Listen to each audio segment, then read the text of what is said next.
Hi guys, good morning. காலையில் எங்கே போகிறேன்னு பார்த்தீங்கன்னா, தலைவர் வந்து டியூட்டி கிளம்ப போகிறாரு. நான் வந்து நாகர்கோவில் போகிறேன். ஆக்சுவலாக அந்த வீடியோ எதுக்கு தெரியுமா, நம்ம போகிற பைக்கை தான் பார்க்கணும். ஜப்பான் மேனுஃபேக்சர் அப்படியே என்னடா இங்கே பாருங்க, இதுதான் இந்த பைக்கு. சுவிட்செல்லாம் வேறு போடணுமா? பைக்கு பாருங்க, சூப்பராக இருக்குல்ல. வண்டியில் நிறைய ஸ்பேர் பார்ட்ஸ் எல்லாம் போய் கிடக்குது.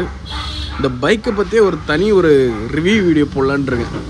பாருங்கள், அடி நம்ம ஓட்டும் போது இப்படி பைப்பில் இப்படி இப்படி இப்படி கூலிங் பாப்பில் எது நல்லா மெயின்டைன் பண்ணியிருக்காப்புல இவர் அந்த பைக்கோட ஓனர். ஆமாம், என்ன இவர் எல்லாம் டேமேஜ். வண்டி ஆக்சுவலாக வந்து பார்த்திங்கன்னா 60 போகாது. எடுத்த அது ஆக்சுவலாக இங்கேருந்து 0 to 90 100 தான் போகும். 150cc. இன்னொரு சம்பவம், லைட் வேறு இருக்குது. ஓ, லைட்டின் டேமேஜ் எதாவது இருக்குதா? இதாடா வண்டி இது எதிரா வெல்டிங்கு. ஆமாம், இது வெல்டிங் அடிச்சு வச்சுருக்கு பார்த்தீங்களா. வண்டி எல்லாம் பட்டி டிங்கரிங் தான் பார்த்து வச்சுருக்காப்புல. 2019 மாடலு வாங்கினா 2 lakhs கண்டிப்பாக. கைலாங்கடையில் போட்டால் கூட அவ்வளோ அமௌண்ட்டு போகுமான்னு தெரில, எவ்வளோ அமௌண்ட்டு போகும்னு தெரில. அந்த மாதிரி டேமேஜ் பண்ணி வச்சுருக்கான் அந்த படுபாவி.